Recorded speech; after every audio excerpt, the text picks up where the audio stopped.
Okay, Maddie. Thank you, Maddie. Sure. So thanks for coming in, and this is a really exciting opportunity to have a bit of a say about what will happen on the weekend.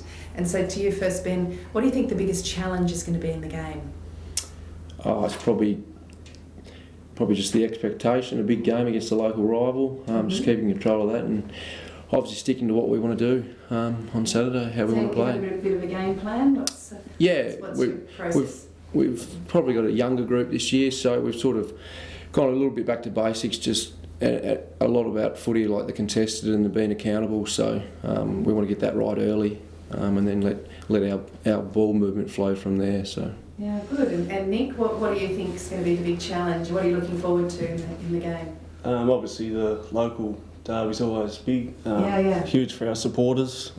We've kind of turned a lot of players over the last 2 years, so we've spoke about the importance that it means to guys who come and support us around the club and the community. So, but on the playing side of things, obviously battle of the midfield to try and give our forwards first use. And because Signet, they've had 32 shots last week, so they can obviously score when they go forward. So hopefully through the middle of the ground we can. That's good. So it's a bit of a traditional rivalry, I guess, being so close in the region. Yeah. And I think I came to your game last year, or this game last year, and you had a huge turnout with the crowds. Are you expecting a big turnout again? Yeah, it's always a big day. Yeah. I think both communities really look forward to it. Gives them bragging rights on the street for a round. Yeah, that's very good. Yep. So, Ben, who's some of the key players that you have within your lineup that have progressed through from the underage?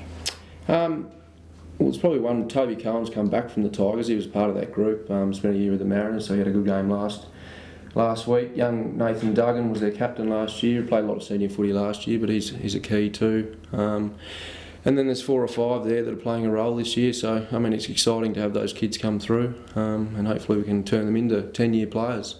Yep. And Nick, some of the younger players that you've got within your ranks. I notice you've lost one currently. That's Liam Ward. What's some of the others that you have there? We've got a couple come down from the Tigers, young Jack Howarth and Tyler Hughes, and Lucas Griggs has come back to the club. He played juniors at Humorville, so they're 3 of the younger guys that have had a good pre-season to date and were good last week in their first senior game for the club. Good. And Ben, I notice Ben Halton's back in the lineup this weekend. Hopefully he's there for the long haul and can stay injury-free because he's such a dynamic player for the competition. Yeah, he's had probably a tough 12 months. He seems to get all these odd injuries, but hopefully gets a good run at it because he's obviously probably our best player when he's up and about, and especially it probably hurt him a little bit last week seeing young Joe and Cyril kick some goals down there, and he wasn't out there with them, so he's really keen to get out there. Nick Paul, good start to the season again last week. Yeah, he had a good game. Could have been better had he kicked straight. Kicked 4-12, I think. So he was catching them okay. Yep. So hopefully this week he can finish off the work. Yep. And who's going to be the biggest challenge at this stage of the season to chase within the competition? Oh, well, we're really impressed with Claremont. Obviously, round 1 they gave us a bit of a touch up. They've got a couple of good players from Glenorchy there. Obviously, Lindisfarne will be good, but I think the comp's a lot more even. Those top 2, I'd say, are probably up there at the minute, and then there's probably a chase for those last 3 spots in the finals, I reckon, between 4 or 5 sides. So. And Nick, where do you see it? Obviously, you had your first game last week after week 1. Similar. Obviously, came up against Brighton, who have a few challenges at the moment through player losses. Yeah, it was good to see. Only seeing from a distance that they were struggling to maybe field a side, but to put 2 sides out last week was a credit to them. Yeah. And were quite competitive for a lot of the game. Like they had a go. So it was good to see them get sides, and just like Ben, obviously Claremont and Lindisfarne look to be at the top just at the minute. But yeah, the rest of us are all chasing and fairly even between the rest, I think. So. Can I ask one? Yeah, go. Just interested in the dynamics of your club and your clubs. How important is it to you to have a big day, a big turnout? You know, we can call out to our audience to say, turn up and come to this match. Puts money in the coffers of the clubs and, you know, gives a bit of buzz to the day. Is that something that really matters?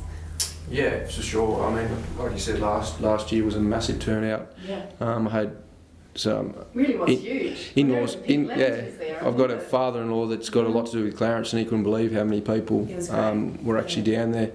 And we're the last two clubs really from the Huon Channel, and you know it keeps the interest in footy down there that we can play each other each year and get a big turnout and have a good game. So yeah. It's like a real community day, like old school football, the way it should be. Yeah.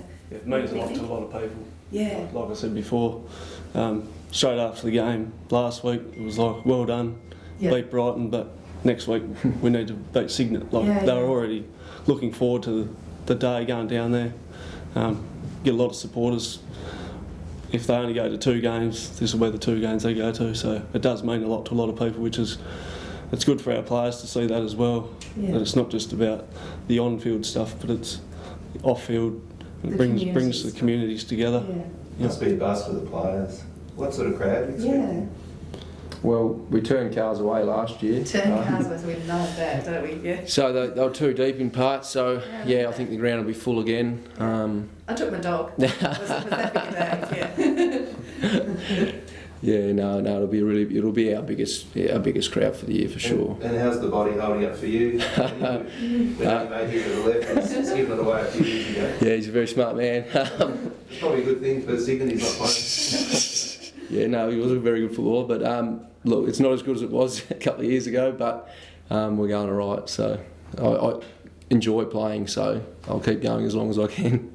Yeah, good. Can I ask another question? Sorry, back to you, Tony, but more because I'm the pres, I get to ask the big questions. How do you think the establishment of the women's comp has got football up and running again in the south? Has that been a good thing? Yeah, I mean that added to last year. We had the 4 games to last year's game. I think North Hobart or Hobart City Girls came down. Mm-hmm. Yeah, it just adds another dimension. On Thursday nights, you've got a full club rooms because there's 20 ladies in there having tea and stuff. So, yeah, it's been massive for our club, and I'm sure Huonville will look into it shortly. I would have thought. Over to Huonville then. What's your take on it? Yeah, well, it's been great for just getting more people through, more people involved. Like Ben said, match day, it was good last year to have the extra game there. But yeah, we don't have a side at the minute. But maybe you can call out. Yeah, I have friends' daughters who they're involved in it. So yeah, it's engaging a lot more people in the whole family. Yeah, fantastic. The Huon News has been a big supporter of SFL football and sponsors the Player of the Year award for the SFL seniors. How valuable is the Huon News to football in the Huon region? No, they're a big plus because they obviously cover Huonville or our games every week. They give us a season preview, so it keeps alive down there, and it just helps the community football like the SFL getting some more coverage as well. So, do you reckon that's a great contributor to keeping this traditional rivalry between Signet and the Huonville Lions going? Yeah, that's all part of it. Yeah, it's good. They give it a good build up. So sure. It's good. The more communication we get out there, the better, I guess. Yeah. Nick, the Huonville Lions been around for 20 years now. Yeah. How has the community embraced Huonville and the merger of Franklin over that period of time? Yeah, well, it has improved early on. Some people still kind of were sold on Huonville or Franklin, but over time that's kind of they've embraced the new club We make sure we try and get to Franklin when we can to engage that community as well. They're one of our major sponsors down there at the moorings, Lady Franklin. So it's over time. It's really everyone's taken this on as the new club and the new what it is, but haven't forgot what our origins are. It's a credit to you that you've been able to bring all of that together. And this year I think we're going to celebrate the 20-year reunion, try and get the reserve players from that first year, won the premiership, and invite all the inaugural year, all the players back. So that should be a big function for the club to seen a lot of people come and go through the doors in that time, having been there for the whole 20. Question for both of you. Obviously, the strength of the SFL can probably be seen in Troy Cunliffe being dual William Leach medalist 2016-17, moved across to Clarence in the State League this year and was in their best players first week. Would you agree with that as a testament to our competition? Yeah, for sure. We've got some very good talent outside of, from 22 onwards. I think most of the young kids the good young kids are in the statewide league, obviously trying to make it. But it's probably the fitness levels is the biggest difference, I reckon. 3 nights, 4 nights compared to a couple of nights. But talent-wise, Troy was a very good player, and it's probably, I like seeing him at Clarence and not at Lindisfarne, obviously. Nick? Yeah, for sure. It's like Ben said, it's probably the time commitment is a big thing for a lot of our guys. I'm sure most clubs have got people in there that could quite easily play TSL. I know we have a few, but it's just that next step with the time commitment, and they enjoy just playing for their local club, which really strengthens our competition. You've got some really good players still at this level, and makes it competitive and even across the board. So who would be your key 2 or 3 players that could challenge for a William Leach this year? The obvious one's probably Michael, if he gets his kicking boots on. So you've got him. A few guys had big pre-seasons, James McIndoe and Jared Lawler, guys like that.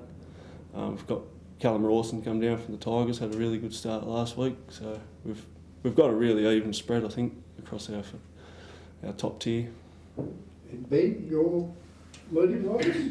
Obviously Ben would be, but he can't string too many games together at the minute. But even young Toby Cohen kicked 4 from midfield last week, so he's probably not quite there maybe just yet as a young kid, but he's definitely plays the type of football the umpires might just take a little bit of notice of. So his year in Mariners will definitely benefit? Oh yeah, for sure. He's come back a better footballer. Yeah. So can I ask the lineup for the day? So when's the day start? When should people turn up? What time does the game We're actually a bit start? earlier this week because of the AFL game. The seniors are at 1:30 and I think the underage start at 9:30, half an hour early. So there'll be coffee, there'll be food. Yes, the canteen will be open. We'll be ready to go. The mums will be there. Yeah, all of that stuff. Okay. Yeah. So 9:30 the juniors. Then what's the rest of the day? 11:30 the reserves, and then Yep. 1:30 for the seniors. So. For the big game. Yep. Fantastic. And I think when I was there last year, there was a bit of an event on. The women were raising money. They had a charity event. I know the food was good as well. So big call out to get people there. Yeah. Yeah, fantastic. All right. Duff, have you got any more questions? I think we're done, I think we're done too. So thanks for coming along. It's No fantastic that you could participate. Good luck, both equally. I can't take sides. Yeah, good luck. And really seriously, a big call out to everybody to come along and see this fantastic game. It's a big game for SFL, and it really shows our true community spirit, I think. Yep. Yep. Thank you. Thanks, fellas. No worries. Okay.